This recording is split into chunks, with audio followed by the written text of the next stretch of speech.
Muy bien, hay que colocar entendido. Buenas tardes, entonces les damos la bienvenida a quienes asisten a esta primera reunión, ¿no es cierto?, inaugural del Laboratorio de Historia. Está presente nuestro dirigente de la comunidad también de Historia Medieval, Raimundo. Y entonces presentamos a quien va a exponer hoy día, que es un profesor que nos llegó en algún momento, ¿no es cierto? Eh, Me encantaría decir que llegó en barco a Valparaíso, ¿no es cierto? Ya, pero no es así, ¿no? Desde España, como una proyección notable, ¿no es cierto? De un notable extremeño de la zona de Cáceres, ¿no? Y ha sido un tremendo compañero de trabajo en la Universidad de Chile y también en nuestras vinculaciones con historia medieval acá en Chile. eh, Luis Clemente, ¿no es cierto? Luis Vicente Clemente, ¿no es cierto? Quijada, llegó a trabajar a nuestra Universidad de Chile, es el profesor de historia medieval, ¿no es cierto? Compartimos, ¿no es cierto?, esa línea en nuestra universidad. Eh, Se doctoró en la Universidad de Extremadura y su campo de estudio se vincula, ¿no es cierto?, a la historia social, pero vinculada fundamentalmente a un elemento importantísimo que es la historia rural, sobre todo para la Edad Media. Tenemos antecedentes, ¿no es cierto?, los primeros estudios de la historia rural en Chile, desde la famosa obra, ¿no es cierto?, de historia rural de Marc Bloch, que fue el gran Mario Góngora, los primeros grandes escritos, ¿no es cierto? Pero él se refirió fundamentalmente a la historia, Mario Góngora, a la historia rural en Chile, pero desde la metodología medieval, desde Bloch, ¿no? Hizo un gran estudio con un geógrafo de la Escuela de Anales sobre la historia del Valle del Puangue, la historia rural del Valle del Puangue. El Valle del Puangue, para los que no lo conocen, es un estero que comienza en Coyhaique, baja por Curacaví, sigue por María Pinto, luego desemboca en la zona sur, en la zona más bien oeste de Melipilla, ¿no? Y entonces es un estudio fundamental, pero con la metodología que había aparecido de la historia rural, en el sentido de decir, ¿no es cierto?, los campesinos también tienen historia, ¿no? Ya. Bueno, hoy día eso nadie lo discute, pero en un momento era un tema muy desconocido, sobre todo en nuestro país. El título, ¿no es cierto?, de la exposición de Luis es Labradores, artesanos y comerciantes fronterizos en la formación de la globalización temprana, Castilla y Portugal. Aproximadamente, ¿no es cierto?, el estudio está hecho entre el año 1450 y 1550. Por lo tanto, uno diría el otoño de la Edad Media, son los conceptos más generales, la Edad Media tardía, como queramos llamarlo, ¿no? Bienvenido, Luis, una vez más, ¿no es cierto? Y estamos encantados de que ha sido un tremendo aporte para la historiografía medieval en Chile, desde esa España notable, ¿no? Y entonces quedamos atentos a tus palabras. Bueno, muchas gracias por esa cálida presentación, profesor Fuentes. No llegué en barco a Valparaíso, pero No, ojalá, intenté, ojalá hubiese sido así. pero sí he cruzado desde Perú por el desierto, que es lo que hacían los Ah, extremeños de sí. otra época. Entonces, bueno, he intentado adaptarme a las circunstancias y hacer algo de recreación histórica, que no me haya Sí. salido lo de Valparaíso, pero todo llega. Bueno, muchas gracias también a quienes asistís esta tarde, a un buen grupo de colegas habituales ya en estos encuentros, en esta creación que es la comunidad de estudios medievales, que tan buenos resultados va dando y que los va a seguir dando como prueba también, no solo que estemos hoy aquí, sino también el equipo de estudiantes que asiste. Conozco a algunos por los nombres, tienen sus cámaras apagadas, pero bueno, de ahí deduzco que hay algunos estudiantes que han sido tesistas, otros que son estudiantes de la Chile en estos momentos, a los que conozco, otros que por el nombre me suena que también han estado en algunas de las reuniones previas. Entonces, bueno, estamos un total de 20 personas conectadas en este momento y, bueno, pues después de haber visto varios de estos laboratorios, varios encuentros virtuales, yo no es por ser autocomplaciente, pero digo que es un muy buen número, ¿vale? Y que ojalá se, se mantenga y funcione y sobre todo que, bueno, que quienes asisten vayan aprendiendo con esto. Bien, la presentación ya la comentaba el profesor Fuentes, me quedó el título un poco largo. Yo quería darle cabida, bueno, a todas las aristas que hay que tocar, porque la verdad es que es un tema fascinante. Parte de un proyecto de investigación financiado por la Vicerrectoría de Investigación de la Universidad de Chile, que es este que ponemos aquí abajito, y bueno, el haber tenido ese apoyo de la Vicerrectoría y la investigación que se había hecho previamente con un proyecto donde participábamos con una universidad portuguesa, pues da pie para que este tema, que empezó como algo pequeño, como algo para cumplir con un proyecto donde uno era solamente un participante más, bueno, pues haya ido tomando vuelo, nueva fuerza y vigor cada día, y el tema ya se vaya complejizando cada vez más. Por eso, al hacer esta presentación, pues la idea era eso, dar un resumen de todo lo que se está incorporando en el proyecto. Y bueno, algunos de los estudiantes que asisten han estado trabajando en ese proyecto, otras estudiantes están trabajando ahora en estos momentos en el proyecto, y otros, bueno, pues lo conocen, ¿no?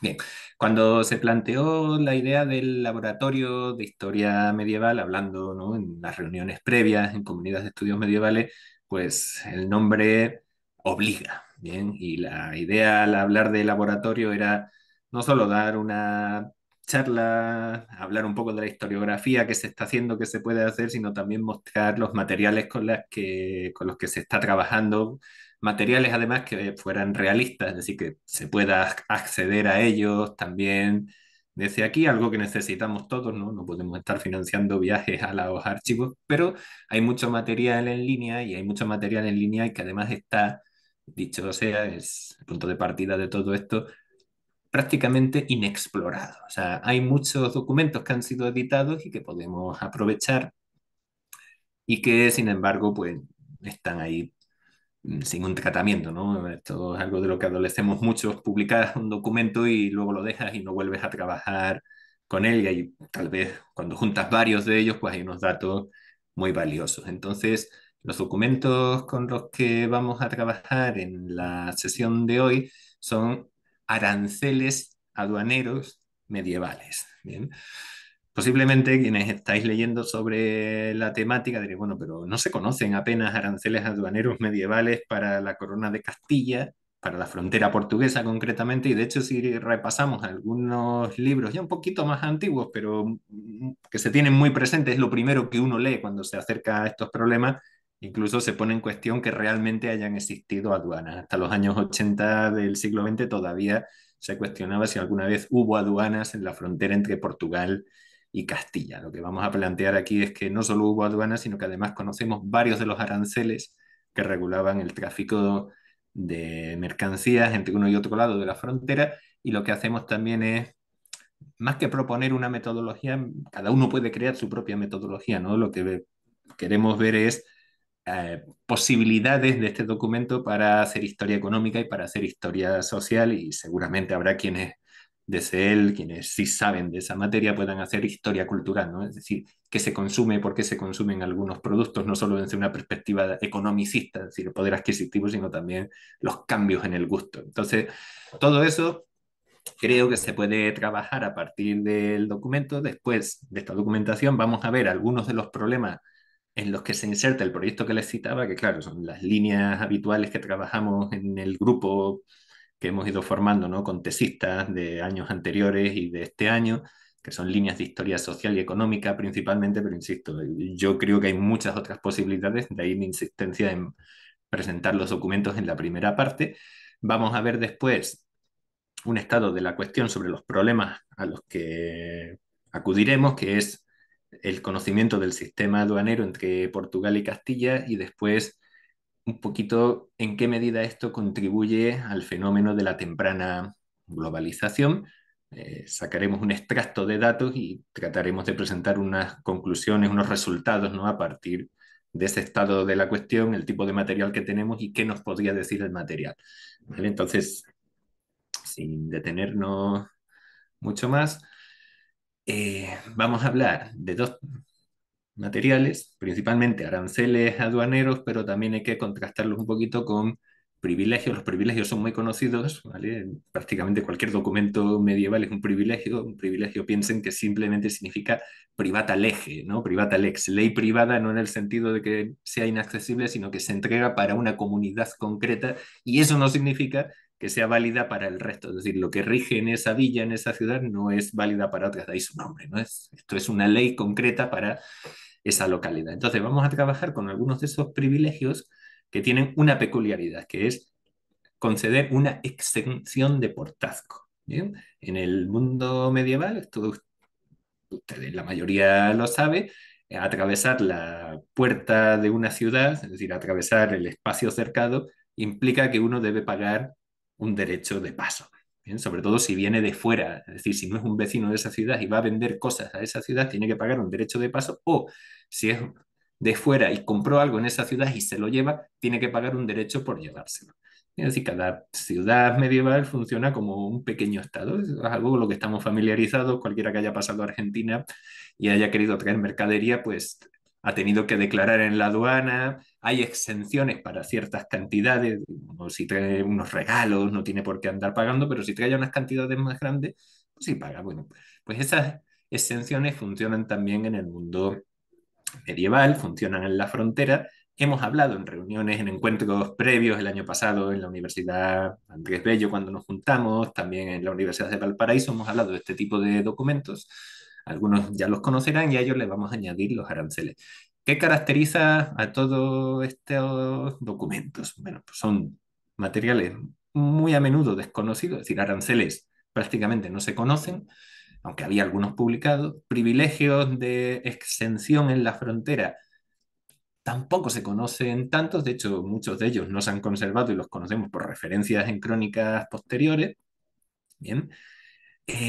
Sin embargo, son materiales de la mayor utilidad para problemas como los cambios en el consumo, la posible integración económica que después va a caracterizar al mundo moderno.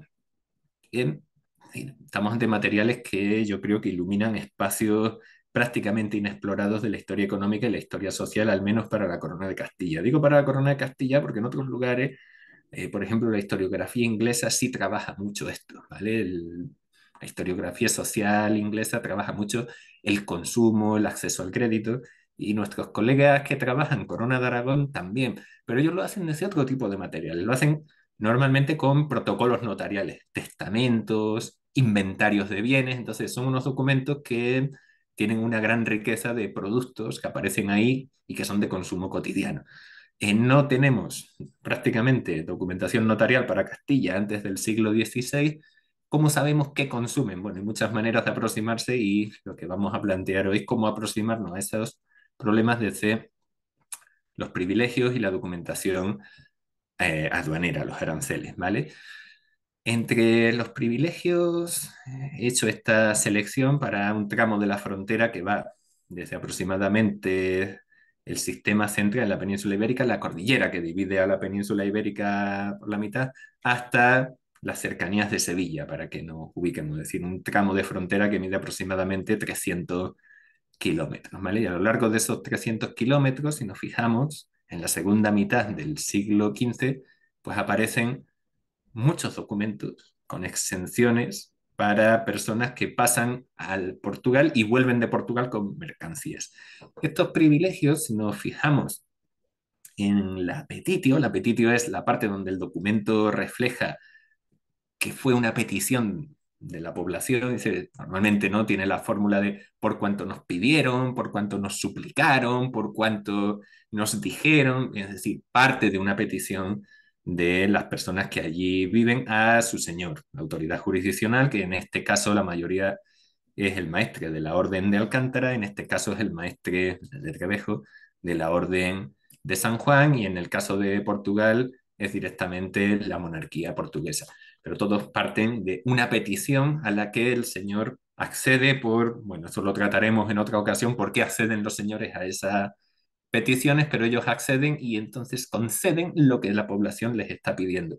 Entonces, lo primero que hay que preguntarse es por qué tantas personas están pidiendo exenciones para ir a vender a Portugal o para traer mercancías de Portugal. Esto quiere decir que hay un comercio transfronterizo bastante amplio, o por lo menos para las personas que ahí habitan. ¿Vale?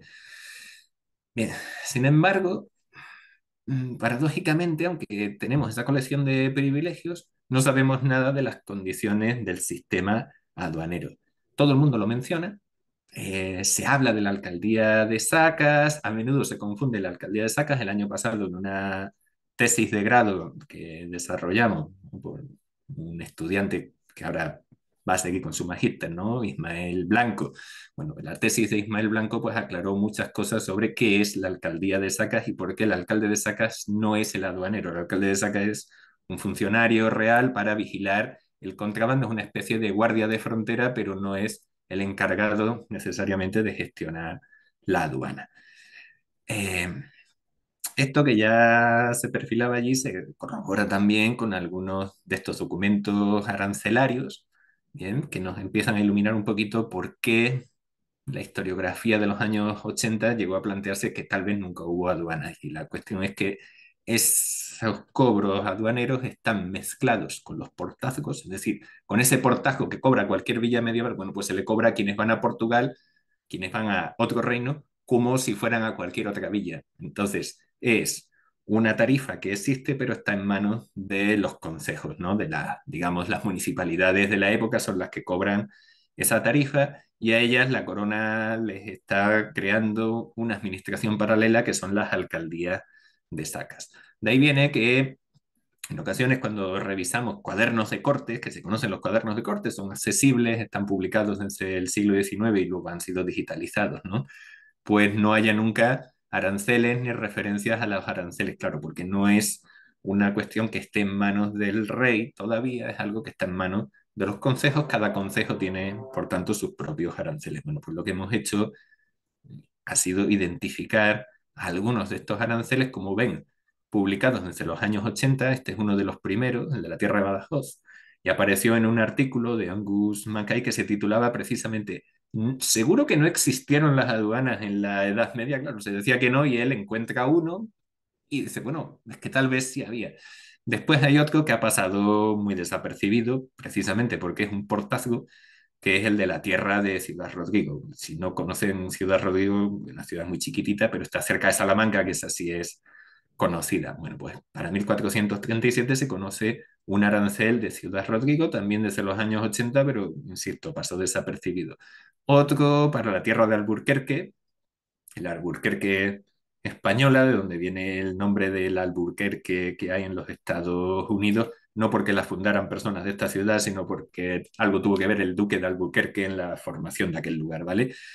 Pero también se publicó un arancel en el año 2002 que le ocurre lo mismo que al arancel de Ciudad Rodrigo, está mezclado con el portazgo, pero uno lo lee con detenimiento y entonces te dice, de portazgo se pagan 12 maravedís, 15 maravedís, y si es a Portugal, el doble.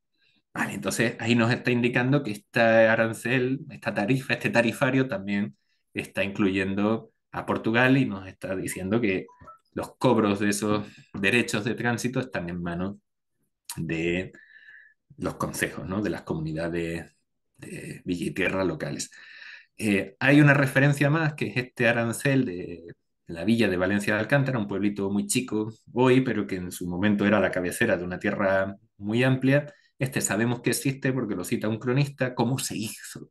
¿Vale? Es solo una referencia, no conocemos el tarifario, pero el cronista nos dice que se reunió el señor, el maestre, con unos notables del pueblo, con unos comerciantes, con unos cuantos, que dijeron cuál debía ser la tarifa y a qué mercadería se le debía aplicar. Esto también está en línea con una tesis que se trabajó el año pasado sobre cómo los comerciantes, los mercaderes, los transportistas presionaban también un poquito a los concejos para, bueno, salirse con la suya, ¿no? Para conseguir algún beneficio, alguna tarifa, para que mercancías que eran prohibidas no lo fuesen. En la tesis de Marcelo González, y también nos mostró esto.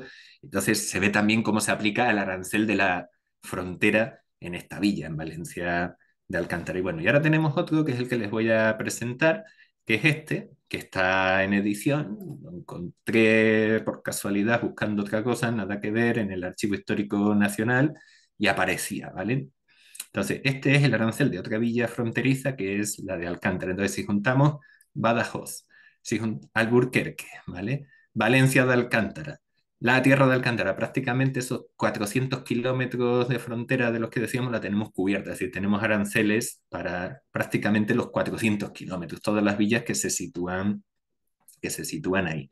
Bien, este es el documento y claro, yo estoy viendo algunas caras escépticas porque me dicen, ya, pero eso no es letra medieval, eso es una letra del siglo XVII y de ahí en adelante, ciertamente, ¿vale? Está copiado en una visita de la Orden Militar de Alcántara, ¿vale? De 1635.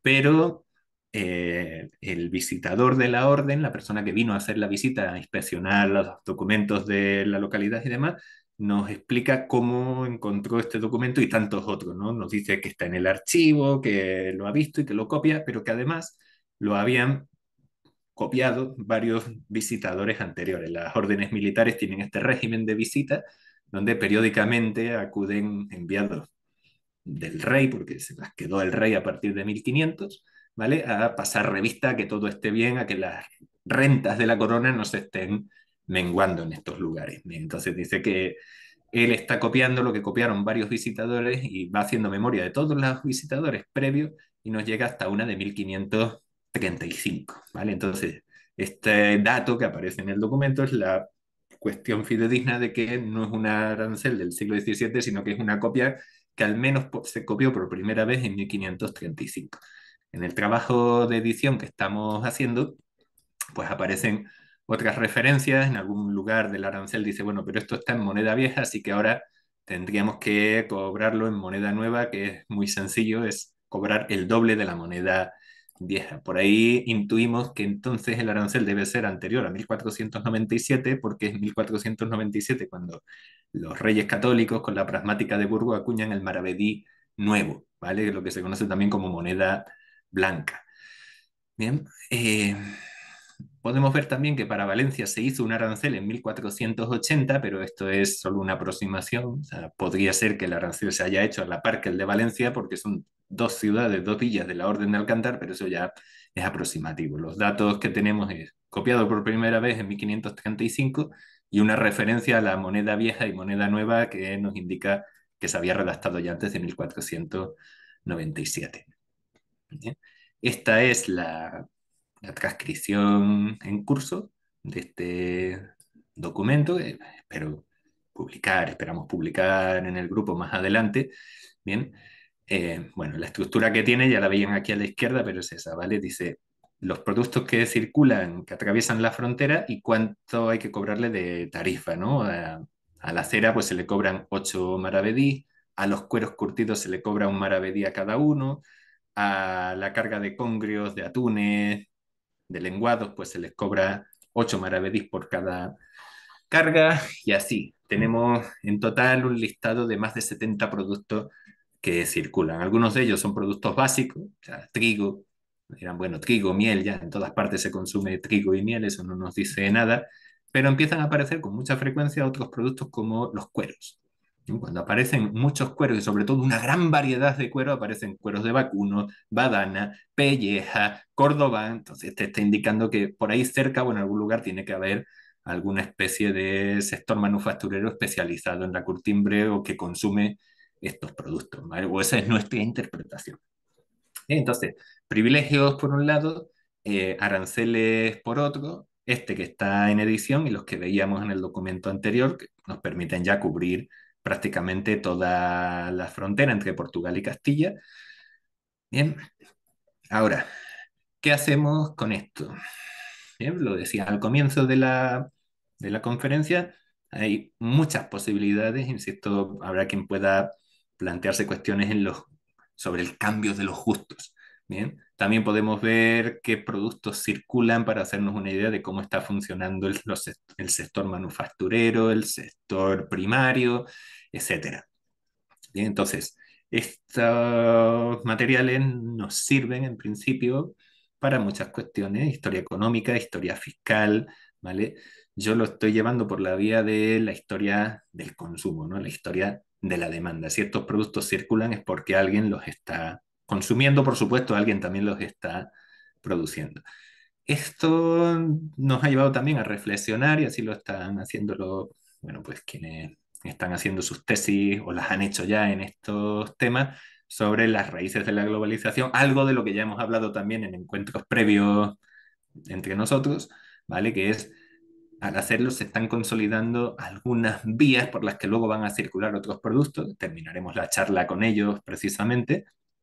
Bien. Y por último también nos permite reflexionar sobre algo secundario para nuestras líneas habituales de trabajo, pero que también está ahí, que es que sí había un sistema aduanero, pero que no es un sistema aduanero como esperaban muchos encontrar en manos del rey, sino en manos de los consejos, ¿no? Para las líneas de historia rural que venimos trabajando, bueno, pues surgen algunas preguntas, ¿no? ¿Eran las personas de estas localidades quienes consumían? ¿Solamente producían o se limitaban a ver cómo circulaban los productos por ahí? ¿Estas personas si producían se integraban en redes más amplias o solamente pasan de uno a otro lado de la frontera porque se consumen localmente? Es decir, si se consumen en un pueblo que está a 20 kilómetros más allá, en realidad da igual que sea transfronterizo, no significa nada, ¿vale? Las personas de esa época no ven las fronteras como algo tan rígido tal como lo percibimos nosotros, ¿no? Y bueno, la fiscalidad en ese comercio solo aparece tardíamente, es decir, el primer sistema aduanero entre Portugal y Castilla se establece en tiempos de Felipe II, en 1569, hasta entonces no se grababa el tráfico. Bueno, los aranceles nos van a ayudar a responder un poco a esa pregunta. Ante preguntas como esa, bueno, el estado de la cuestión hasta hace poco era que la frontera era una zona comercialmente deprimida. Cito palabras textuales de, bueno, algunos autores que no voy a entablar un debate aquí con ellos porque no están presentes, ¿no? Pero se hablaba de la zona económicamente o comercialmente deprimida, de ahí que no apareciesen aranceles. Es decir, no encuentro los aranceles, posiblemente es porque no han existido, y si no han existido es porque allí no está pasando nada. Bueno, pues estamos viendo que sí existen. Después ha pasado otra etapa en la de, bueno, sí, se venden cosas, pero estos son productos de subsistencia, así bueno, el que circule, como decíamos, trigo, un poco de ganado, unos chanchitos, ya eso no significa nada. Eso significa que le están vendiendo como le pueden vender a un pueblo de 20 kilómetros más allá de Castilla. Y después ha llegado a otra etapa en la que tanto colegas portugueses como españoles pues están trabajando ya la cuestión de que hablamos de economías complementarias, es decir, hay especialización a un lado y a otro de la frontera y se están complementando. El problema que yo le veo a esa última situación que comparto, o sea, esa es una interpretación que me parece bastante sólida, es la idea de los equilibrios, o sea, perdón, de los intercambios desiguales, porque hay una cierta tendencia a pensar que Portugal solamente aportó materias primas, mientras que Castilla tenía las manufacturas. Si se conoce muy bien el sector manufacturero en Castilla, entonces Castilla consumía materias primas portuguesas y después le vendía a los portugueses productos elaborados. Yo creo que con lo que vamos a ver a continuación, esa idea del intercambio desigual no es fácil de sostener, ¿vale? Pero bueno, ya lo conversaremos. Sobre la fiscalidad, un poquito lo que ya hemos conversado, zona sin interés fiscal porque era comercialmente deprimida. Después se pasó a una idea que yo he denominado como el gradualismo filético, es decir, se crea un sistema y de a poco se implanta en todas partes. Y ahora estamos, yo creo que a la luz de estos documentos podemos hablar más bien de un equilibrio puntuado, es decir, funcionan varios regímenes distintos. Está los portajos en manos de los concejos y la corona intentando implantar su propio sistema con la alcaldía de Sacas, y de a poco esa alcaldía de Sacas, que es lo que se veía en la tesis de Ismael Blanco, de a poco tomándose algunas competencias, algunas atribuciones, generando conflictos con las comunidades locales, ¿vale? Y sobre todo, y esto es lo que sí que nos proporcionan muy bien los aranceles, ¿de qué estamos hablando? Bueno, pues estamos hablando inicialmente de una zona deprimida, después sí había comercio, pero era comercio de bienes de consumo cotidiano y básico, es decir, un poquito de cereal, ganado, y ahora después ha pasado a productos de lujo. Bien, en esta idea de los productos de lujo se avanzó, pero yo creo que es algo más complejo, es algo en lo que podemos hablar de esa integración comercial, no solo productos de lujo, sino todo tipo de productos, como vamos a ver a continuación. Este es un vaciado de esos aranceles, de esos tarifarios de frontera, el de Alburquerque de 1474 y el que les presentaba antes de Alcántara, que es de, hemos dicho que es de hacia 1490 aproximadamente, y esta es toda la cantidad de productos que aparecen. Estamos hablando de más de 70 productos en total. Bien, perdón, vuelvo atrás. Algunos de ellos, bueno, pues materias primas, lo dicho, no nos dicen mucho, lana, cera, pero fíjense la cantidad de productos que aparecen, ¿no? Cordobanes, curtidos, gamos curtidos, badana, que son cueros curtidos de cabra, cueros al pelo, ¿vale? Pellejos al pelo, es decir, hay mucho material procedente de la curtiduría o destinado a las curtidurías. Aparece también muchos bienes ya elaborados, los paños sí los conocíamos, esto no es una novedad, pero aparecen muchos productos de madera, muchos productos metálicos, calderas de cobre, dardos para flechas, eh, astas para las flechas, losa vidriada, aquí se me ha escapado, pero también aparecen escamas, que es para hacer eh, corazas, aparecen también vasos picheles, hoces de Santarém, estos que he marcado en color, los marco porque además tienen una peculiaridad que nos están indicando de dónde vienen los productos. Desde luego, los garbanzos no sabemos de dónde venían, ¿bien? Pero sí sabemos, si estamos en Alcántara, que el mar está a 250 kilómetros y están apareciendo pescados de clara procedencia marina, como son los congrios, los atunes, corvinas, lenguados, sardinas. Bien, lo mismo con este caso de las hoces de Santarém, es decir, Santarém es una ciudad portuguesa cercana a la desembocadura del Tajo, que está a 200 kilómetros del lugar donde se ha redactado el arancel. Y bueno, de los paños sí, esta ya lo sabíamos, ¿no? De Londres, de Chester, de Courtrai, es decir, estamos viendo paños de la Europa atlántica y bastante al norte. Bien, entonces, en síntesis, lo que les planteaba, ¿qué nos está indicando el arancel sobre las redes, no solo ya sobre el consumo? Bueno, pues si vienen congrios, si vienen atunes, evidentemente sabemos que tienen que venir de algún lugar de la costa. No sabemos de dónde, pero vienen de al menos 250 kilómetros de distancia. ¿Bien? A veces tenemos referencias en estos tarifarios a ciudades portuguesas, como esa de las hoces de Santarém. Hay un documento también que se ya está publicado, que es el de la aduana de Castelo de Vide. Este no lo he incluido porque, claro, sí sabíamos que hay aduanas en Portugal, la duda era en Castilla, pero la aduana de Castelo de Vide también muestra cómo están pasando tejidos de Castelo de Vide y tejidos también de Portalegre, un poquito más cerca, ¿no? Entonces lo que decíamos, no nos dice mucho, pero sí cuestiona la propuesta de los intercambios desiguales. No vienen solo materias primas de Portugal, también vienen tejidos de Portugal. Y lo mismo en cuanto a las conexiones con ciudades europeas, aparecen Londres, Brujas, Courtrai, bien, también en los aranceles de cada pieza de Brujas o de Londres, pues, hay que pagar 12 maravedí de aduana. Eh, para profundizarlo un poco, pues siempre se puede recurrir a otros documentos con los que contrastar. Uno ve los aranceles, los junta, se sorprende y dice, ya, pero esto aparecerá, es decir, si lo someto a otro tipo de pruebas, aparece, me da el mismo resultado. Y bueno, pues buscando algunos documentos en fondos que también están disponibles en línea, como el Registro General del Sello de Castilla o algunas crónicas, pues lo mismo, ¿no? Nos encontramos, sobre todo esta referencia, es muy interesante, habla de una población de frontera de la Orden de San Juan, que es San Martín de Trevejo, ¿vale? En San Martín de Trevejo se quejan sus vecinos de que su práctica habitual, que ellos viven, llegan a decir incluso que viven de eso, viven de llevar vino al reino de Portugal. Y vuelven, es decir, no vuelven con las manos vacías, no van, venden el vino y se regresan, no, vuelven con pescado, con lienzos, es decir, con paños y con cera. Bien, aquí tenemos a otro señor, este es un testimonio de Alburquerque, y dice que él, bueno, están hablando, es un proceso por un problema que hay para repoblar una villa abandonada. Dice, sí, yo anduve muchas veces por ahí, por los términos de esta villa, iba a buscar grana, que es un curtimbre, un curtiente, ¿vale? Y yo también a veces iba a Setúbal, dice, en el reino de Portugal. Setúbal es una ciudad costera. Nuevamente nos encontramos con alguien que lleva productos, en este caso grana, es decir, un curtiente, y va hasta la costa y suponemos que volverá con algo, pero de eso no nos informa. Aquí otro señor que nos dice que él estuvo en Flandes en el ejército y estuvo en la cámara del emperador Carlos V, suponemos que después de que se retiró de las luchas contra los protestantes, sí, y el emperador, que le gustaba el vino de Alcántara, lo bebía allí porque se lo llevaban de Alcántara. Yo no sé si el emperador bebía vino de Alcántara. Lo que veo raro es que invitara a este señor a tomar con él.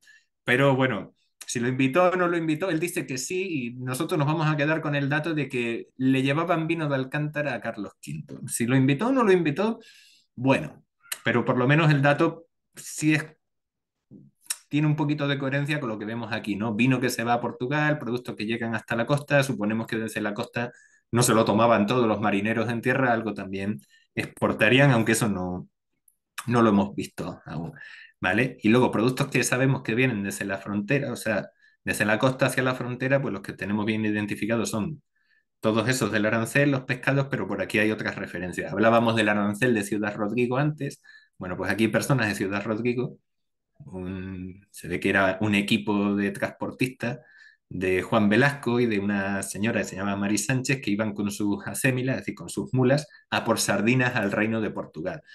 Bueno, puede ser que algún señor las trajera a tierra adentro, pero es posible que también fueran hacia allí. Y también para Alburquerque tenemos otra referencia de un camino, ¿vale? Porque dice, bueno, y por este camino a menudo pasan los recueros que vienen de Setúbal, nuevamente la misma Setúbal a la que iba este señor de 1517, que traen pescados frescos de la mar. Hombre, yo no sé si de 200 kilómetros el pescado llegaba fresco. Puede ser que sí, porque existen redes de neveros, ¿vale? Existen pozos de nieve en esos momentos y no sé si los iban moviendo a través de pozos de nieve. No lo sé, ¿vale? Pero el señor nos dice que sí, que pasan pescados frescos de la mar. ¿Qué tan fresco? Bueno, es el mismo que decía lo del vino de Carlos V, así que ¿qué se puede esperar? ¿Vale? Bien. Entonces, lo que quería proponer ya para ir cerrando es que los aranceles nos muestran productos, de esos productos, si aparecen ahí es porque se están consumiendo, no sabemos en qué cantidad, pero desde luego si están en esos tarifarios, que hemos visto que los tarifarios se elaboran localmente, es lo que vimos con el tarifario de Valencia de Alcántara, es decir, se juntan varias personas y establecen unas tarifas, es porque realmente están pasando por ahí esas mercaderías, es decir, no es un modelo genérico adaptado. Bien, esos productos que llegan nos hablan de conexiones de ese interior castellano, es decir, la frontera que está a 200, 220, depende del camino que se tome, pero desde luego a más de 200 kilómetros de la costa, conexiones entre esa frontera y la costa, ¿vale? Y bueno, pues queremos pensar, habrá que trabajar más, que los productos no se detienen en la frontera, no llegan hasta la frontera y se consumen allí, sino que seguramente pasan un poquito más hacia el interior, ¿vale? Entonces, lo que planteamos es que esas rutas que se están consolidando, que se están abriendo, por las que han solicitado los vecinos de los pueblos, han presionado a sus autoridades señoriales, ¿no? O concejiles para que les den libertades de paso, es decir, para poder transitar sin tener que pagar tarifa alguna, pues bueno, con el tiempo esas mismas líneas que ya están consolidadas desde el siglo XV, pues van a servir para transportar otro tipo de productos que van a llegar también a Lisboa, pero ya de procedencias más exóticas. Estos datos los hemos compartido alguna vez también en otras reuniones, pero bueno, ahora los quiero mostrar aquí también como colofón porque faltaba profundizar un poquito el siglo XV. Lo que nos vamos a encontrar cuando ya se establecen las aduanas de Felipe, por Felipe II, aquí tenemos unos datos del año 1572, entre los meses de abril y julio, vienen de Portugal, ¿vale? Porque son solo unos cuantos datos de quiénes vienen, no de quiénes se van, pues personas con estos productos, ¿no? Con añil, un conocido producto para el tinte, cera, que ya nos aparecía cera anteriormente, y luego, pues bueno, muchos productos que estos ya sí vienen de la Armada da India, ¿no? Como llaman los portugueses a su flota procedente anualmente de Asia. Canela, clavo, jengibre, pimienta, ropa de la India, es decir, posiblemente tejido de calicut y demás, que después ya para el siglo XVII nos los vamos a encontrar incluidos en los tarifarios del XVII. Entonces, ¿qué es lo que estamos viendo aquí? Bueno, pues que aparentemente en esas líneas que ya están consolidadas desde el siglo XV, las mismas personas aprovechan después para traer todo lo que llega a los puertos portugueses. Y sobre todo esto lo apreciamos porque vemos que dentro de estos sujetos son de Castelo de Vido, es decir, una villa que está allí en la misma frontera, son de Abrantes, que está un poquito alejado de la frontera, pero también es de bien al interior de Portugal, es decir, los mismos sujetos, no las mismas personas, pero sí el mismo, digamos, el mismo tipo sociológico o social que había estado transportando previamente, ahora transporta productos de la India. Entonces, eso, nuestros resultados a partir de estos documentos, lo que queríamos era sobre todo mostrarlos para, sobre todo para quienes vienen como estudiantes, como personas que se están integrando ahora al mundo investigador, es ver las posibilidades que tienen estos materiales, esa es la idea de nuestro laboratorio, y también plantear algunas ideas que podemos extraer de ellas, como efectivamente existe una fiscalidad aduanera en la frontera en el siglo XV, no es una zona deprimida ni olvidada ni sin interés, sino es otro tipo de fiscalidad que habrá que seguir trabajando. ¿Bien? Es también la idea de que las personas que habitan en estos lugares tienen capacidad negociadora, las van a tener por lo menos hasta que se implante el sistema aduanero ya de la monarquía absolutista a partir de 1569, pero hasta entonces tienen capacidad para negociar toda esta cantidad de privilegios de tránsito que veíamos al inicio de la presentación, y también queremos plantear que, bueno, pues que esta frecuencia, esta cuestión de los intercambios cotidianos, es decir, es algo habitual en el modus vivendi de los sujetos de frontera, pues está consolidando vínculos, pero también saberes y también prácticas que luego van a ser, pues eso, claves para los procesos mundiales posteriores, es decir, para esa integración ya de la zona en redes mundiales y la distribución por la zona también de los productos que vienen de de esas redes, ¿no? Para insertar a esta zona también en la trama global y para pensar que esa trama global yo creo o interpreto que no habría sido tan viable si no hubiéramos tenido previamente esas redes armadas y esa demanda formada, ¿vale? Y bueno, hasta aquí la presentación. Creo que salió un poquito larga, pero no tanto. Bueno, muchas gracias a todo el grupo por, por asistir y por seguir construyendo esto todos los días. Muy bien, Luis. Muchas gracias por tu presentación. Y entonces se ofrece la palabra para comentarios, preguntas y establecer un coloquio, ¿no es cierto? Este laboratorio. Eh, ¿Puedo Lu- partir? Pues muy bien. Voy Sí, a partir Eduardo. quebrando, digamos, la instancia, abriendo el conversatorio. Bueno, yo te agradezco, Luis, por la presentación. Yo creo que lo que tiene, voy a hacer un comentario primero y después voy a entrar ya como a ciertas consultas, que me parece muy interesante y creo que cumple con totalmente la lógica de laboratorio, esta instancia dado de que da cuenta de las preguntas, ya las posibilidades y también los documentos con los cuales se está trabajando el mundo medieval desde Chile, que eso es súper relevante desde mi punto de vista. El profesor ha mostrado de alguna manera de que desde Chile sí se puede hacer historia medieval, sí se puede aportar nuevas visiones con respecto a espacios en los cuales no existe hoy en día mayor información o sobre las cuales ciertas tesis ya estaban asentadas, y creo que eso es súper valedero que normalmente nuestros estudiantes nos dicen, pero ¿se puede estudiar historia medieval desde Chile? Bueno, esto es una gran demostración de que sí, de que claro, nosotros tenemos las limitaciones de los archivos que están fuera de nuestros espacios vitales. Sin embargo, hoy en día las tecnologías nos ayudan de alguna manera también a poder aportar desde este país al sur del mundo o al norte, como queramos decirlo, depende de la visión que queramos, pero eso yo creo que es muy valedero y la práctica investigativa también es muy interesante. Y también la forma en la cual vamos construyendo de alguna manera el relato histórico a partir de ciertos vestigios que son dispersos y que la tarea del historiador es en cierta medida unirlos, analizarlos, incorporarlos, sistematizarlos, ponerlos en contexto. Creo que es un ejercicio muy bonito para las personas que están en proceso de formación o que están entrando a este mundo de la historia y especialmente de la historia medieval. De que mis felicitaciones, profesor, por su presentación. Fue muy iluminador y siempre nos da una fuerza para seguir nosotros también con el intento de ir aportando desde acá a la historia medieval en términos general y especialmente para el caso de España.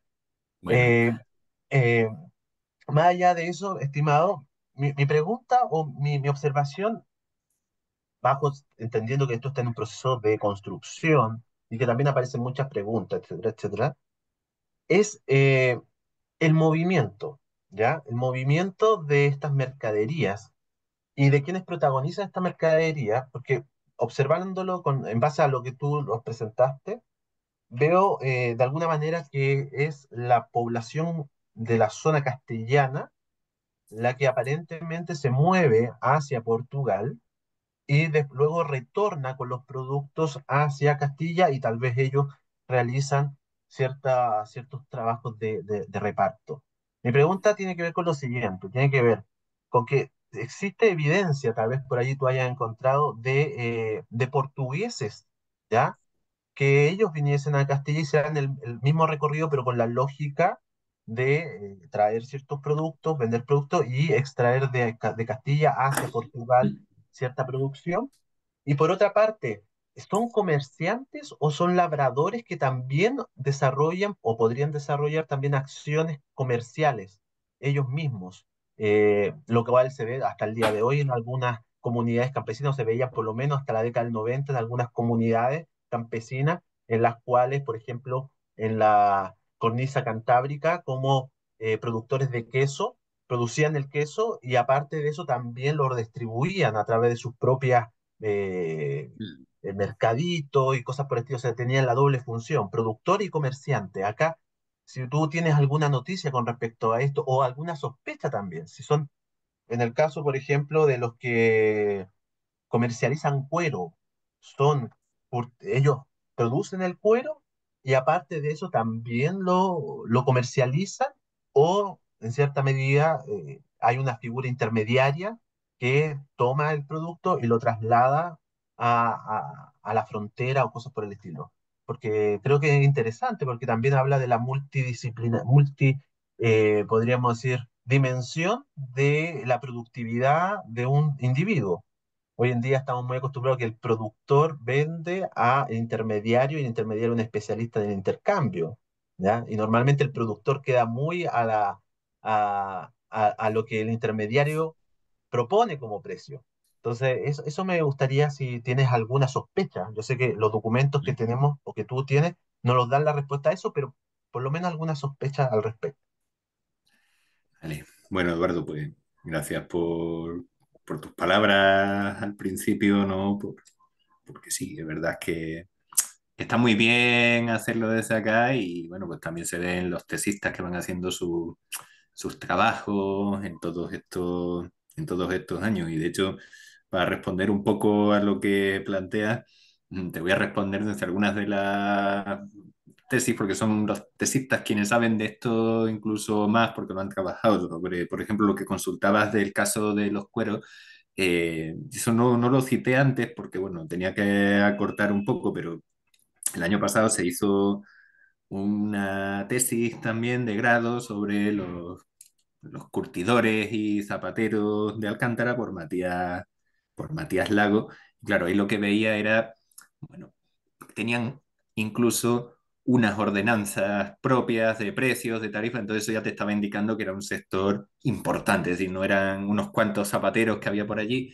Y tenían, yo recuerdo de aquel trabajo que tenían también sus debates porque decían que el trabajo tenía que estar especializado, que no podía ser el curtidor el mismo que el zapatero porque entonces lo iban a hacer todo mal, es decir, bueno, había sí una cierta tendencia a la especialización, que eso es clave precisamente. Nuestros colegas economistas utilizan la especialización a la hora de medir el desarrollo de una economía. ¿Vale? Entonces, sí hay especialización en la cuestión de los cueros, entonces mm, los que producen, por lo menos hasta aquel debate que se empezó a formar y que trató la tesis de Matías Lago, no eran los mismos que venden y no son los mismos que hacen los zapatos, es decir, los curtidores Así es. no son quienes después llevan esos cueros a vender, ¿vale? En principio no. Claro, la documentación es muy, muy parca al respecto, pero están por un lado los curtidores y por otro lado estaban inicialmente los zapateros. A veces te encuentras referencias también de cómo se produce ese comercio y eso es lo que hacen los transportistas, que es lo que estabas conversando, o sea, consultando también. Bueno, son comerciantes profesionales o son labradores que también se sacan un complemento. Ese es un trabajo que no está tan hecho para el caso de la economía castellana. Hace unos años, un trabajo de Máximo Diago Hernando entró precisamente, partía de ese mismo debate. Los transportistas son profesionales o son labradores que cuando no tienen mucha tarea agarran a sus mulas y se van también a transportar cosas con ellas. Bueno, eso es lo que trabajó un poco también la tesis de Marcelo González el año pasado. Y lo que se va viendo es que hay un sector especializado en el transporte. ¿Por qué sabemos que hay un sector especializado exclusivamente en el transporte? Porque muchas veces las ordenanzas locales, así como hablaban de Zapatero, también hablan de transportistas, que son recueros, ¿no? Hablan siempre de recueros y hay todas unas normas de qué puede y qué no puede hacer un recuero, porque claro, pensemos que estamos a finales del siglo XV en unas concepciones mercantilistas de la economía, entonces consideran que claro, que si vienen los transportistas y se llevan las cosas, no habrá alimento, o no habrá cueros, o no habrá insumos para las personas que allí tienen que comer o que se dedican a la artesanía. Entonces hay todas unas limitaciones y hablan continuamente de recueros y a veces te explican cómo operan esos recueros. Entonces ellos vienen, compran el vino y se lo llevan a otro lugar. Entonces está la figura del comerciante transportista, pero luego hay veces que te encuentras referencias y, por ejemplo, me viene a la cabeza ahora, ¿no? Una referencia del archivo de Simancas, donde un judío, todavía en 1480 quedan judíos en la zona, demanda a alguien al que cita como recueros, se apellida Tejelo el señor, ¿vale? Estoy citando el documento de memoria, pero lo demanda porque dice, yo concerté con él que me transportase una carga de paños desde las ferias de Medina y no solo no la hizo, sino que además ha quedado con el dinero. Bueno, entonces, esa referencia cruzada con las que aparecen en las ordenanzas locales de Valencia de Alcántara, por ejemplo, nos está diciendo que hay personas especializadas en transporte. Puede ser que algunos de ellos sean labradores que efectivamente agarran la mula y en el mes de diciembre pues se van a por mercaderías, pero bueno. Y sobre la otra que consultaba, claro, yo me he centrado mucho en esta exposición en lo que va de Castilla para Portugal por parte de los castellanos. Pero, y esto es lo bueno de tener los documentos a la mano, mientras me lo consultaba, pues fui y busqué. Entonces, lo muestro acá, ¿vale? Este es el tarifario de Alburquerque, lo ven acá. Esta es una publicación ya de los años 2000, de un colega de la Universidad de Cádiz, Alfonso Franco, ya murió el profesor Franco, ¿no? Pero publicaba el arancel de la aduana de Alburquerque y fijémonos, lo que hacen es cobrar de manera distinta a castellanos que a portugueses, ¿no? Aquí está estableciendo cuánto hay que cobrar y nos dice, esto es lo que hay que pagar cuando entre o salga de Portugal, pero si fuera de portugués, pagará de sardina, bla, bla, bla, de todos esos pescados, bueno, pues 5 maravedís. Y aquí vuelve sobre lo mismo. Y si es portugués, tiene que pagar por esos otros productos 5 maravedís. Entonces, sí, están circulando personas en los dos sentidos. Y de hecho, esto tampoco lo hice al comienzo, pero el documento que estamos trabajando, la transcripción que os mostraba antes, se titula literalmente Arancel de los precios y cuantías que han de pagar de las diezmas y portazgo los portugueses de reino a reino. Es decir, por eso decía, es un sistema aduanero, pero no es un sistema aduanero como el que estamos acostumbrados. Ya usted es portugués, pues usted tiene que pagar distinto que un castellano. Entonces, por ahí sabemos que esto es un arancel que se le aplica especialmente a los portugueses. Y esto ya lo digo y no me alargo más, un minuto solo para decirlo, pero se le está cobrando tarifas distintas a los portugueses, porque cuando se repasan los cuadernos, cuando uno mira los cuadernos de corte, a las Cortes de Castilla muchas veces se le presentan protestas de mercaderes castellanos que dicen, cuando nosotros vamos a Portugal, nos cobran unos aranceles altísimos. Y tú, rey, no le estás cobrando a los portugueses cuando vienen aquí. Entonces queremos una reciprocidad y la reciprocidad podría haber sido que el rey Y si es un acuerdo bilateral, pero estamos en el siglo XV y esas cosas no operan, entonces lo que hace, va, pues entonces le cobraremos más a los portugueses también. Y de ahí viene que creo, pero esto es algo que estamos trabajando ahora, de ahí viene que en estos lugares se le cobre distinto a los portugueses, entonces no es una tarifa a la mercancía, es una tarifa a la mercancía, por supuesto, pero también al transportista. Dependiendo de dónde sea, te cobramos una u otra porque en tu reino a nosotros nos cobran. Eso está en línea también con lo que os comentaba antes, ¿no? Con lo que vimos el año pasado con una tesis que era cómo se hacían estos aranceles. Bueno, se juntan notables, personas que saben del tema en la localidad y dicen, bueno, pues hay que cobrar esto. Y acordaos de que a nosotros nos cobran más por ser nosotros, entonces a ellos también les vamos a cobrar un poquito distinto, ¿no? Bueno, eso, creo que con eso he intentado responder a las consultas que me hacían. Sí, hay portugueses en estos movimientos, también hay portugueses que vienen a comprar cosas a Castilla, lo vemos en el arancel de Alburquerque. Hay profesionales del transporte y hay un sector manufacturero, yo así lo vi con la tesis de Matías Lago, especializado, es decir, no hace toda la cadena la misma persona, sino que hay oficios especializados y por tanto la venta es aparte, no son ellos los que van a vender esos cueros.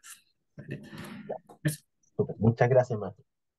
Creo que José Miguel tenía la mano levantada o en algún Sí, momento. sí, la había levantado, pero voy a retirar mi comentario, porque sigo pensando.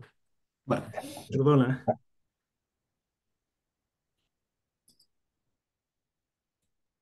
Bueno, voy a decir simplemente, estaba pensando en la relación comercial de Inglaterra con Portugal, que sabemos que para la época moderna es muy fuerte y ya por lo visto en esta época, no así, por lo que, bueno, los pocos testimonios que pudimos ver, no parece que hubiera mercaderías italianas que llegaran por Portugal y francesas muy poquitas, ¿no? o sea, en estos aranceles, yo lo que he podido ver son, sí, son del norte de Europa, pero productos que uno puede decir, ya, esto viene de Italia, no, Mm. porque no lo sé, tal vez esos llegaran por vía, o sea, no vinieran de Portugal, tal vez si llegaban productos italianos entraran por Sevilla, entonces ya llegan por vía terrestre. Y también hay un fenómeno, pero yo voy a decir una cosa, pero no me crean, ¿vale? Porque no es algo que tenga comprobado. Haciendo este trabajo, encontré, busqué material portugués, ¿no? De a ver qué dicen de los textiles portugueses, a ver si por ahí se aclaraba para dónde iba. Entonces hay un trabajo sobre los textiles portugueses de los años 80, si a alguien le interesa lo tengo, lo digitalicé, ¿no? Os lo puedo pasar, que habla de cómo llegaban a Oporto estos paños del norte de Europa y cómo en Oporto cada vez se le iban poniendo aranceles más altos, ¿vale? Entonces yo creo que esa es una de las explicaciones a por qué hay paños que llegan a las ferias de Medina del Campo y de Medina del Campo van a Portugal, porque uno se plantea, bueno, pero ¿por qué tienen que venir a Medina del Campo si Portugal podían llegar por Mm. mar? Pues no sé si tiene que ver con los aranceles de los puertos de la mar que han ido creando en Portugal o no, pero sí, o sea, en el arancel de Badajoz, por ejemplo, aparecen paños de Londres y lo cierto es que en el arancel de Badajoz aparecen de Londres y de Chester, ¿vale? Y lo cierto es que ahí todavía no tenemos manera de saber si estaban entrando desde Castilla hasta Portugal o si es que habían llegado a Portugal y están entrando por Badajoz hacia Castilla, ¿vale? Por eso dije antes que no me crean lo que decía porque no lo tengo, no es algo que todavía tengamos claro y que seguir trabajando, pero sí, ahí está esa relación comercial, lo único que me queda la duda de si son reexportados desde la península ibérica, si llegan a la Feria de Medina y se van para allá, que sabemos que ocurre, o si Mm. también están entrando desde Portugal a Castilla porque hayan llegado por vía marítima, no sé, Oporto, Lisboa, Setúbal. ¿Vale?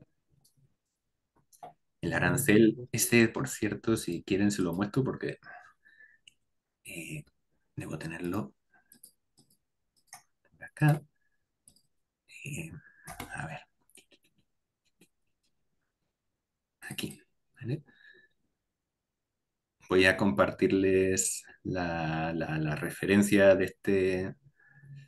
este arancel. No es la mejor imagen, se lo tuve que pedir a un colega de España para que me la me lo compartiese el año pasado. A ver. Este es el tarifario de Badajoz, ¿no? Se ve en pantalla, se ve un PDF que es de unas fotos hechas con un celular, como pudo el colega. Bien. Y aquí viene abajo pieza que venga de Brujas o de Londres o cualquier paño de estos que pague 12 12 maravedís, ¿no? Y aquí vienen las valencianas, es decir, paños procedentes de Valenciennes, y aquí más abajito están los de Courtrai, ¿no? Los llaman Contrai a veces, bueno, una ciudad flamenca belga hoy que se llama Kortrijk, en flamenco. Bueno, entonces aquí está la relación comercial en otros, en el de Ciudad Rodrigo aparecen de Chester también, pero no italianos no aparecen, no aparecen, ¿vale? No.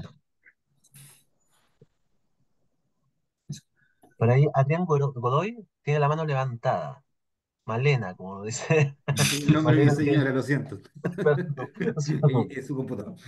Oye, maravillosa la exposición que tienes aquí, Luis Vicente, y me abre dos preguntas bien rápidas. La primera es, eh, por lo que estoy viendo y lo que tú señalas, entonces habría algún tipo de equivalencia entre los valores y el dinero, la relación metálica, en donde uno puede establecer que por lo menos entre Castilla y Portugal nos entendemos con una moneda común, algo que todos, todos consideramos igual, o que tiene alguna medida de valor que todos consideramos igual.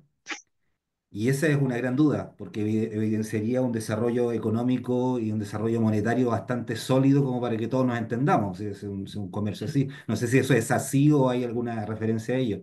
Y la segunda, que tal como mostraba en el modelo inglés, que sí tenía este concepto de la vara que marcaba en el tax para poder definir y dejar garantizado que se había pagado determinado impuesto. ¿Qué sistema tenían acá? O sea, ¿existía un documento, un papel o algún elemento físico que dijera, sí, pagó tal cosa y así, si llega alguien a revisar, yo puedo demostrarlo? Me quedan esas dos dudas. Muchas gracias. Vale. A ver, la cuestión de la moneda, Adrián, a mí también me tiene complicado, ¿vale? Eso es algo que está deteniendo la publicación de este arancel porque claro, uno lo lee y dice ya es moneda vieja, pero es que moneda, muchas veces se ha hablado en Castilla de moneda vieja. O sea, uno ve documentos de principios del siglo XV, el arancel de Ciudad Rodrigo, por ejemplo, también tiene ya el problema de la moneda vieja. En Castilla continuamente se acuñan nuevas monedas, se hacen devaluaciones, estos son temas que se han trabajado, ¿no? Por nuestros colegas que se centran en esa problemática y a veces esa documentación te está indicando que, bueno, por ejemplo, aquí se habla de maravedís, ¿no?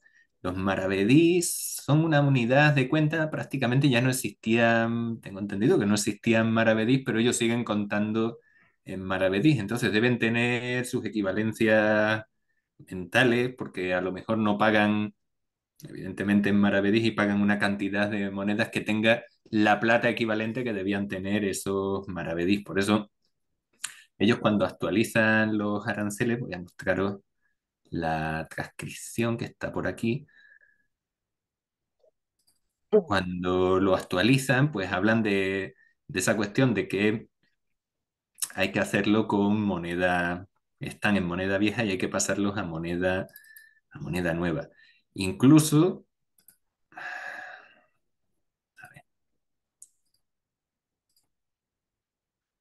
esto de aquí abajo, ¿vale? Lo que os marco en rojo. Entonces te dice que, claro, que por cuanto estos precios están nombrados en moneda vieja, mandamos que se paguen al doble de moneda blanca corriente. Pero es que más abajo hay incluso un estudio que dice reducción de monedas, es decir, equivalencia de monedas, ¿no? Vi ese arancel y ahí se dice que eran monedas viejas y otro dice que al doble de moneda blanca, entonces nos tiran aquí la equivalencia porque estos son maravedís viejos, corresponden a tres blancas y ahora cada maravedí blanco son 10 dineros. Pero ellos están manejando varias posibilidades de moneda y generan confusión, supongo, como tú mismo preguntabas, y al generar esa confusión pues se necesita de vez en cuando que alguien intervenga y establezca dentro de la tarifa qué es lo que se tiene que cobrar, ¿no? Cómo es la equivalencia entre esas monedas. Estuve buscando sobre este problema porque me tiene prácticamente complicado, ¿vale? Estuve buscando en documentación regional de la época y también me encontré con documentos de Cáceres, de la ciudad de Cáceres, que tiene un archivo medieval que está editado, y ahí venía un documento que hablaba de cómo alguien había hecho la equivalencia a un cobrador de derechos de tránsito, había hecho mal la equivalencia de moneda. Decía, no, es que cuando habla de maravedí, lo que hay que pagarle son maravedís de los que 10 dineros hacen un maravedí. Entonces no puede cobrar no sé cuántos dineros porque entonces eso es más de un maravedí. ¿Por qué ocurre eso? Bueno, pues porque hay muchos tipos de moneda distintos, me temo, circulando. Entonces te puedo responder, pero solamente a medias.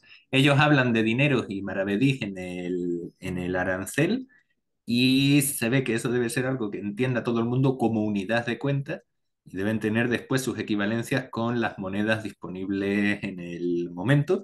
Por eso esas dos aclaraciones de esto es moneda vieja, vale esto en moneda nueva y por eso más abajo otra de ya, pero aquí se habla de monedas, de dinero, de moneda blanca, de moneda vieja. ¿Qué quiere decir todo esto? Intenta explicarlo. Yo he leído 7 veces o más ese párrafo que yo mismo transcribí. No acabo de estar seguro, ¿vale? Entonces voy a trabajar un poco más y luego ya lo veremos. Y sobre el sistema que me comentabas, yo para el periodo medieval no lo sé, ¿vale? Supongo que de alguna manera debería poderse comprobar que había pagado. Creo que la más básica era, bueno, pues si ya pasó, suponemos que vamos a presuponer que ha pagado, pero eso pues no siempre era así.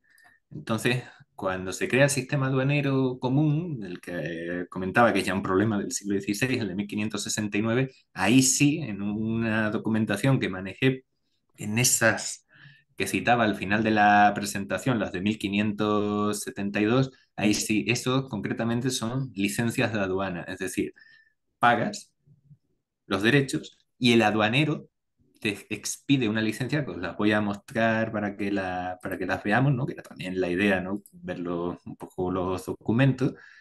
Eh, tengo aquí, ¿vale? Entonces, esas licencias tienen este formato, ¿vale? Va para Castilla, te dice, acaba de pasar de Portugal a Castilla, va para Castilla. Bueno, pues este señor, Bastián Fernández, que es de Castel David, con 2 cargas de añil que manifestó, es decir, que él declaró que las lleva para este otro señor que es vecino de Toledo. Es decir, este es otro de esos transportistas profesionales por los que Claro. consultaba Eduardo, es alguien que va transportando mercadería, la lleva de algún lugar X hasta Toledo y lleva esto, 28 arrobas y medio. Y aquí tenemos más, ¿no? Va para Castilla este señor, Pedro Vaz, y lleva, y sí, lleva lo siguiente, ¿no? Una carga de añil que pesó tal, tal, una carga. Entonces, estos son licencias, se llaman licencias de aduana. En algún lugar tiene que haber existido un libro copiador, pero ya no los conocemos. Sería maravilloso encontrarlos algún día, pero de momento solo se conocen esas que aparecen insertas en pleitos. Es decir, cuando alguien tiene un pleito porque le cobraron de más en la aduana, porque le quitaron sus animales. El año pasado, bueno, en la tesis de Ismael Blanco se veían muchos de esos casos también. Existía la ley del descaminado, es decir, si pasaste por la aduana sin pagar, no es que te vaya a poner una multa, es que te voy a quitar todo lo que pasaste. Entonces Mm. los aduaneros a veces que viven de eso, pues dicen, pues te voy a quitar todo, ¿no? Pero si yo pagué así, demuéstramelo. Y en algún momento empiezan a expedir estas licencias para poder demostrarlo, ¿vale? Mm. Cuando a alguien le han quitado la mercancía a pesar de que había pagado, bueno, lo que hace es presentar esa licencia, la boleta, ¿no? La presenta como prueba y dice, yo pagué y aquí está la boleta, esta es la prueba de que yo había pagado y de que por tanto no me tenían que haber quitado a mis animales por la ley de los descaminados. Y así es como las conocemos, o así al menos como yo he llegado a ellas, ¿vale? Eso, no sé si con eso respondo a lo de la moneda, desde luego no pude responder con la certeza que me habría gustado. Y al sistema de pago para la Edad Media no sé, no las he encontrado. Para el siglo XVI están esas licencias que daban, sí. Un pequeño comentario que tiene lógica con lo que tú me comentabas, que en definitiva las complejidades del intercambio monetario El tema de la licencia conlleva efectivamente de que hay una especialización en el comercio. O sea, el comerciante tiene que manejar, actualizar también, estar muy atento a las normativas locales de diferentes zonas también, por donde transcurre también las políticas arancelarias también son diferentes. Entonces, eso me da justamente lo que tú me decías. Hay una tendencia hacia la especialización y la división social del trabajo, si quiero utilizar un concepto un poco marxista, disculpe. Eh, pero claro, es lógico. Lo complicado del intercambio, lo complicado de la equivalencia de moneda, del sistema monetario, conlleva a la necesidad de una especialización del proceso comercial, de transporte, comercio, etcétera. Son personas ilustradas en este campo los que ejercen el trabajo, en términos generales. Y me parece muy, muy interesante desde ese punto de vista, una ilustración económica de estos comerciantes en este comercio de frontera.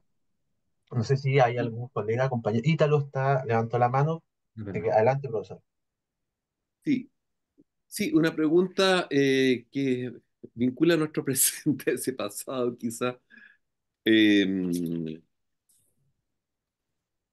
¿Te has encontrado, Luis, por supuesto, ¿no es cierto?, en el entrecruce de estos aranceles, con valores que tienen que ver con el uso del camino, es decir, lo que uno llama hoy día el peaje, uso de embarcadero, como hay impuestos, ¿no es cierto?, a la Edad Media, como se llamen, ¿no? Porque en algún momento no solamente pasas por el derecho de paso por una villa, sino que el derecho de paso por un señorío, equivalente, ¿no es cierto?, a lo que uno llamaría hoy día una cierta característica. Por supuesto, la palabra no es exacta en lo histórico, pero es una analogía. Nuestro neoliberalismo incorporó un neofeudalismo, ¿no es cierto?, que en España, como no hay feudalismo, deberíamos llamarlo un neoseñorialismo, cuando se privatizaron los caminos, ¿no es cierto? Y tenemos que pagar peaje por derecho de uso de camino en privado, ¿no? No al Estado, en fin. Y entonces, en los aranceles se cruza el uso de camino, aparecen en esos archivos, o eso es otro territorio documental o de investigación. O sea, sí, sí aparecen y se conocen y bueno, tenemos por ahí alguno que habrá que ver si merece la pena trabajarlo más adelante porque a veces son muy escuetos. Pone, Yeah. hay veces que pone de toda carga mayor esta cantidad y de toda carga menor esta y entonces no discriminan entre el tipo de producto, pero sí, se llaman normalmente el nombre que se le suele dar son barcajes. Los barcajes son el arancel, el tarifario que hay que pagar por atravesar un río en barca. Claro, Claro, cuando no puedes, no hay puente, pues hay que exactamente. pasar por un vado o por una barca. Entonces, hay todo tipo de protestas. A finales del siglo XV, con los reyes católicos le llegan muchas porque insisten en que las protestas son de muchos tipos, ¿no? Pero las dos principales es, nos están cobrando donde antes no cobraban, yo antes pasaba el río por ahí y a mí nadie Así me es. cobraba, y nos Así nos están pasó cobrando también eso. tarifas desmedidas, Claro. como, vale, de acuerdo, yo pago, pero no me pueden cobrar esto, ¿no? Entonces, de la época de los Reyes Católicos se conocen muchos aranceles, eso de finales del 15 y principios del 16, porque a veces envían jueces pesquisidores a esos lugares para que aclaren la situación y vean cuánto hay que pagar. Y entonces lo normal es que la sentencia acabe con una obligación de colocar a la vista el arancel o tenerlo a la vista para cuando las personas lleguen y ahí copian ese arancel. Uno de ellos de esta zona, por ejemplo, es el barcaje de Garrovillas, que está, vamos, está accesible en pares si alguien se anima a transcribirlo algún día. Y ahí establece cuánto hay que pagar y también establece quiénes no pagan. Entre quienes no pagan, por ejemplo, están los predicadores dominicos. Entonces, Ah, exento, te está exento. indicando que, por eso lo decía, que estos documentos que uno los enfoca desde la historia económica, pero dan para muchas otras cosas, ¿no? Dice, bueno, entonces esto es la prueba de que por la zona están pasando con cierta frecuencia dominicos Claro. que andan predicando, que andan... Y eso empieza a explicar por qué quizás en algunas ermitas pues te encuentras imágenes de Santo Domingo, pero eso, eso es otra cuestión que uno no maneja, pero sí, Ítalo, hay este tipo de documentos, se llaman barcajes cuando son Arcaje. tarifarios de barca, Se llaman también pontazgos cuando son tarifarios por Esa pasar palabra la un puente. conocía, Pontasco, claro. Claro, pues son, o sea, el derecho de pontazgo es, uno, tienes que pagar porque el puente es mío, o sea, Yo esto lo construí yo, lo claro. construí yo, Claro. y la queja es, ya, pero hay un puente, pero yo podía pasar el río a patita, no necesitaba Por pasar el por el vado. puente, y este Claro. señor me obliga a pasar por el puente. Y entonces, cuando se produce esa queja, la solución habitual suele ser el tarifario, ¿no? Como, bueno, ya, ustedes, de acuerdo, pasan por su puente, pero usted no puede cobrar lo que quiera. Tiene que declarar de antemano una tarifa y esos son los documentos que vamos conociendo y que se transcriben. Hay muchos. Lo que pasa es que a veces es con lo que partíamos, ¿no? Uno transcribe el documento porque son documentos preciosos y ahí se quedó. Entonces, claro, pero luego se pueden ir trabajando y cuando juntas varios de ellos, como ha sido este caso que he intentado presentar de la frontera, pues te sale, mira, es que estaba ahí el sistema aduanero, solo había que poner juntos varios documentos ya publicados, ¿no? De manera independiente y con más de 20 años de diferencia entre ellos, pero ahí estaban. Lo mismo, sí. Perfecto. Muchas gracias, Luis. Muchas gracias, Luis. Yo creo que son siendo las 18:51 minutos, después de Vale. esta agradable conversación y también con aclarar muchas dudas que a veces pasan por el costado, pero que son complicadas. El tema de la moneda, preguntaba por el profesor Godoy, exactamente un tema mucho más complejo de lo que podríamos creer o sin dejarlo dentro de la discusión. Por lo cual yo creo que se ha cumplido completamente el objetivo de esta sesión, que es compartir, preguntar, hacernos preguntas, problematizar, conocer e incorporar dentro de nuestra red historiográfica un conjunto de conceptos que muchas veces también cuando leemos algunos documentos pasan por el costado, pero tienen una profundidad mucho mayor. Así que yo creo que ha sido una sesión tremendamente nutritiva desde el punto de vista intelectual, también tremendamente agradable por estar junto a amigos y amigas Mm. dentro de este espacio y también para los estudiantes. Creo que es una práctica que debemos ir replicando permanentemente y potenciando. Y con esas palabras le agradezco a todos los asistentes haber estado en esta primera jornada de laboratorios de estudios medievales y también al profesor Luis Vicente que tuvo el coraje, ¿ya?, de presentar su temática inmediatamente, animarse a participar en esto y también, obviamente, invitarlos para la próxima sesión, ya que ya ustedes han visto en las diferentes redes sociales y también vía correo han mandado la información, que en este caso los va a acompañar una medievalista, ya historia del arte va a tomarse, en este caso, estas pantallas y estos espacios, y espero también que contemos con vuestra presencia y sigamos con esta conversación siempre tan nutritiva. Así que les doy el agradecimiento y también les doy las palabras a cualquiera de ustedes si quiere también compartir con alguna idea. Raimundo por ahí levanto la mano. Adelante, por favor. No, simplemente se escucha, sí. No, sumarme a la palabra de Eduardo, pedirles, claro, todo, que comenten, que circulen. ¿Sabes? Se fijaron, la lógica de esto era escuchar a Luis. Yo me quedé con muchas cosas, no quise preguntar, porque esto da para mucho rato, pero ya la cantidad de temas de investigación que salieron de esta pura conversación, ¿cierto? Incluso está la construcción del Estado, está que trae todo este baile, incluso, o sea, el empoderamiento, la imagen del monarca. Hay historias criminales también ahí, porque estamos hablando de todo lo que es el contrabando, que pasa por internet de todo esto. Y lo maravilloso que es de Chile. Sí, creo que eso es lo más maravilloso, eso es que creo lo que me hay que rescatar y agradezco que lo diga a partir de esas palabras, porque efectivamente hay un poquito ese desprecio de que, claro, que la fuente tiene que ser la original, que la fuente editada como que no vale tanto. Por favor, lo siento, han pasado 600, 700 años. Eh, y la fuente está ahí, la fuente es válida, aunque haya sido editada, uno igual puede idear dejar el manuscrito, pero bueno, es tan válido el manuscrito que fue copiado en forma manuscrita, como no, ahí también lo son. Me encantó esa reflexión. Ahí estaba el sistema aduanero en publicación hace 20 años, con 20 años de diferencia, había que juntar los libros. Bueno, yo creo agradecer nuevamente a la prensa, me encantó ver esa dinámica yo creo que hay que animarse como a preguntar también las ideas que no se le vayan ocurriendo. En ese sentido, pueden salir ideas para seguir investigando. Es muy bonito. Mm. Así que nada, yo solamente agradecerle a todos y todas los que se conectaron, que se conecten en la próxima sesión, también, idealmente, y atreverse también a elucubrar, a preguntar, a sacar conclusiones. En Enredo los maravedíes es espantoso. También me tocó trabajar con eso, es horroroso, es una cosa más compartir pena, es muy bueno. Eh, Porque la creatividad española es infinita para el tema de la creación monetaria. Y creo que Luis lo sabe. Yo recuerdo viviendo en España, en el año 2010 todavía hablaban en pesetas. Eh, y el euro había entrado hace 10 años. Entonces era fantástico.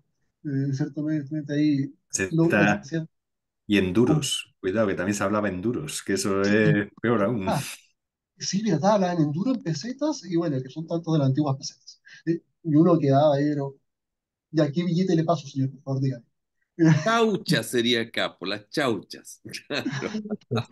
Pero en esas dificultades de la vida cotidiana, en 600, 300 años, yo creo que estas experiencias son muy buenas en ese sentido, sobre todo para quienes se están acercando a esta problemática. Así que, no, agradecerles de verdad a todos, sobre todo a los presentes, y Muy bien. animarnos a seguir compartiendo. Simplemente. Así que, nada, sea bueno la palabra si quiere entrar. Jimena. Aplausos, ¿ah? Sí. Bueno, yo agradecer también a Luis Clemente por esta fascinante presentación de su trabajo, donde surgen documentos, ¿no es cierto?, que están como escondidos, donde la importancia de las preguntas históricas y la importancia del aporte que significa en muchas temáticas en esta discusión del estado de la cuestión, pero también de que nos trae, nos traslada a un ritmo, a un dinamismo, a un movimiento. Cada vez que hablaba Luis, yo pensaba me imaginaba un mapa como interactivo, ¿no es cierto? Viendo todas estas personas moverse de un lado para otro, con intercambio de productos. Entonces, muchas gracias Luis, porque fue fascinante escucharte y también estimula, ¿no es cierto?, la creatividad, el pensamiento crítico, que creo que es tan importante en estos tiempos. Así que muchas gracias. Me sumo al agradecimiento. Bueno, me voy a tomar la palabra entonces para hacer el cierre, así que los invitamos entonces para la próxima sesión. Esperamos también contar con la presencia de estudiantes, también con los colegas, y nos vamos felices, ya muy felices cerrando marzo, un mes difícil para muchos de nosotros académicos y también para los estudiantes que están ingresando nuevamente a sus estudios, pero los vamos felices cerrando este mes. Así que un fuerte abrazo a todos y muchas gracias por vuestra presencia. Un abrazo, colegas. Muchas gracias, Luis. Cariños para todos, tanto en Chile como en el extranjero, Benjamín. Un abrazo para allá, lejos. Que estén muy bien. Muchas gracias a Chao, todos. Chao, chao. Chao, nos vemos. chao. Nos vemos, maestro. La próxima.